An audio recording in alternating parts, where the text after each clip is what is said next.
Yeah, he's a 23-year-old man that has a 12-year-old girlfriend, and he's telling her that he is actually 300 years old, and he's a werewolf, and he needs to drink blood to survive in Alberta, Canada, 2006. The Richardson family murders. Richardson.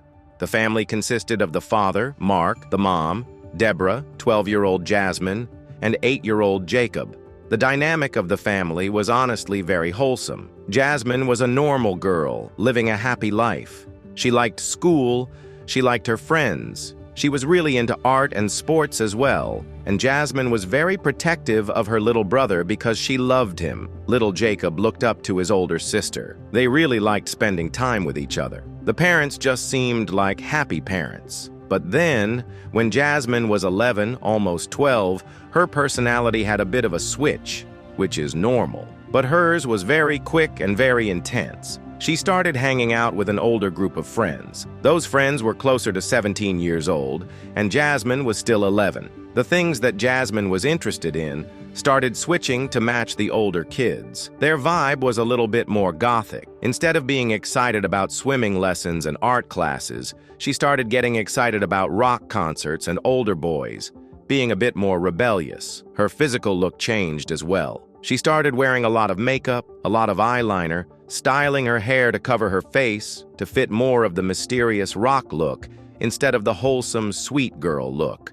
In that new friend group was 23-year-old Jeremy Stike. Okay, he's 23, Jasmine is now 12. Jeremy's life at home could not be more different than Jasmine's. He grew up around abuse, he was not treated well by either one of his parents, and was very neglected. Jeremy struggled with mental health from a very young age. The older that he got, the more into the goth, dark, mysterious look he was into, which, it's cool, it's great, but he took it a bit too far, as in he started wearing a vial of blood around his neck as a necklace. And this is when he started to tell people that he was a werewolf, and that he was 300 years old, and he needed to eat blood to survive. He was open about telling people about this. He would say that he would bake cookies and bake blood into them and then eat them. A bit strange, if you ask me. So, Jasmine and Jeremy meet at a rock show, and they fall in love, or they think they fall in love. Jeremy had a lot of influence on Jasmine, and he played a big part in her personality change, which was so quick and so drastic that it became alarming to her parents very quickly. As soon as Jasmine's parents found out about Jeremy, specifically about how old he was, they said immediately, "No, you are not allowed to date him. You cannot see him again. This is done." That changed the relationship between Jasmine and her parents tremendously, because from Jasmine's point of view, she thought her parents were being controlling.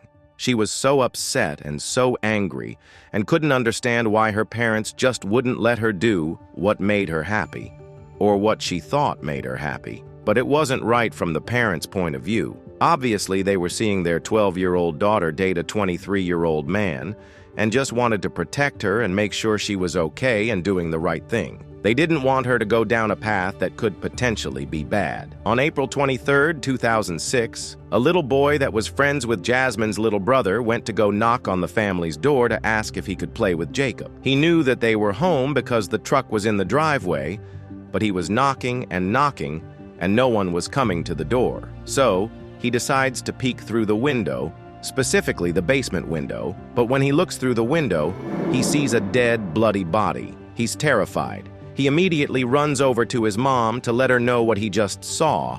She goes, sees it as well, and is mortified. They call 911. The cops show up to the house, and it is a brutal crime scene.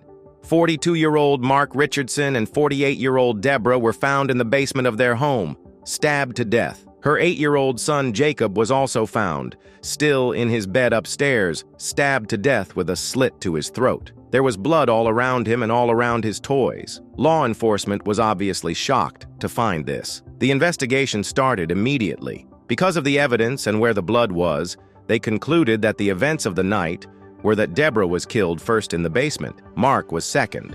Because of some of the injuries that Mark had, they could tell that he put up somewhat of a fight. Little 8-year-old Jacob was killed last, and he had been neatly tucked into his bed.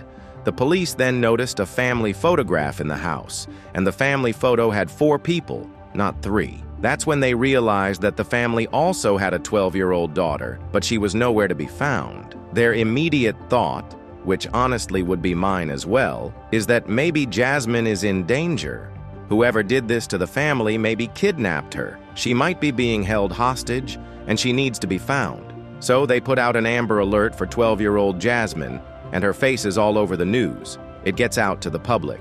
Tips and phone calls start to come in of people seeing that they saw Jasmine that day. But when people saw her, Jasmine was fine. She actually looked like she was having a good day. She was out to lunch with her friends, walking around with her boyfriend. She looked fine. A cop comes in, reporting that they see Jasmine out with an older man. They also receive a different call saying that at some point, Jasmine earlier in the day said something that kind of hinted that she would know about the murders. She said something to someone about a body being gutted like a fish. We later find out that she also had been apparently joking to her friends that she wanted to kill her whole family, but no one took it seriously, or at least no one reported it. During that comment, on top of the way that she was acting, makes cops wonder, could the killer be the 12-year-old girl? The cops are able to find Jasmine, and they arrest her and Jeremy, taking them back to the police station to be questioned. While Jasmine and Jeremy are in separate holding cells, they start writing notes to each other. Jeremy passes Jasmine a note that says, "You said you wanted to get engaged. Then here's a question. Will you marry me? If so, then it's a verbal agreement." Jasmine's note back to Jeremy says, "Ha ha ha ha. I never thought I'd find myself hysterically laughing in a holding cell in these kinds of circumstances, but still, ha ha ha ha. You make me so happy. Yes, yes, I would love to." So, now they're engaged at the same time that they're being questioned about her entire family's murder. Jasmine and Jeremy then are talking to different police officers, and they just say, "Yeah, he didn't." They tell them that the night of April 23rd, Jeremy left his house dressed in all black with a ski mask and a knife. He then walked to Jasmine's house. Jasmine met him and let him into the house through the basement window. But Jeremy knocked something over, making a loud noise that was so loud it woke up Jasmine's parents. Jasmine's mom, Deborah, starts making her way down to the basement to see what the noise was. At the bottom of the stairs, Jeremy jumps out of the shadows and starts stabbing her repeatedly. The fatal stab that killed her was a 12-centimeter stab through her heart. Meanwhile, Jasmine's dad, Mark, is rushing to the basement. When he gets down to the bottom of the stairs, he sees his wife's dead body and makes a run for it to go back upstairs. At this point also, Jasmine had run upstairs to her little brother's room to, I guess, make sure that he didn't come downstairs. Mark is unfortunately unable to escape. Jeremy grabs him and drags him down the stairs, stabbing him in the back the whole time. Mark is trying to fight back. They're struggling, but he ends up stabbing him over 20 times. The last thing that Mark said was, "Why?" And Jeremy said, "Because you treat your daughter like she wanted it this way." The parents have now lost their lives, and Jeremy makes his way upstairs to go into the little brother's room with Jasmine. Jasmine Richardson stabs her 8-year-old brother in the chest. The whole time, Jacob is screaming and crying for help, just so horrible until he eventually stops and he starts making a gurgling sound. So they realize that he's still alive. That's when Jeremy takes the knife and cuts. Jasmine then later says to investigators that the reason why they decided to kill the little brother as well was because she knew that it would be too hard for him to live in a world without his parents. Jeremy and Jasmine then get up and run away. During the investigation, there was also a poem found that Jeremy wrote weeks before the murders. That poem said, "Payment, my lover's parents are totally unfair. They say they really care. They don't know what's going on. They just assume their throats, I want to. They will regret the shit they have done, especially when I see to it that they are gone. They shall pay for their insolence. Finally, there shall be silence. Their blood shall be payment." Yeah, he's literally mental.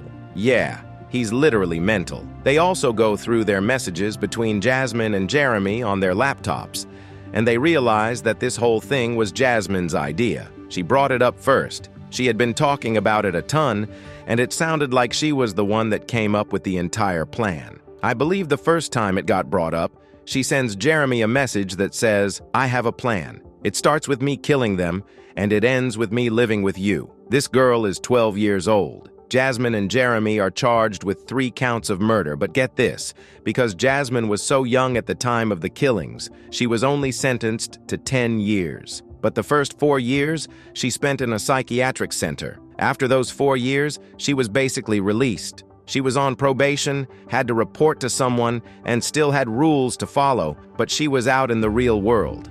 Oh, I'm pretty positive her record has been wiped, and she doesn't have to disclose that information that she killed her family to anyone. She's just out and about and free. Jeremy, on the other hand, was also found guilty, and he was given 3 life sentences. He is still serving his time. Yeah, isn't that the craziest thing you have ever heard? It's so bizarre to me. I'll never understand, this same story of a girl not being able to be with her boyfriend because the parents don't allow it, and then they both end up killing a family. This happens way too often. It is bizarre, and it's so tragic and so sad.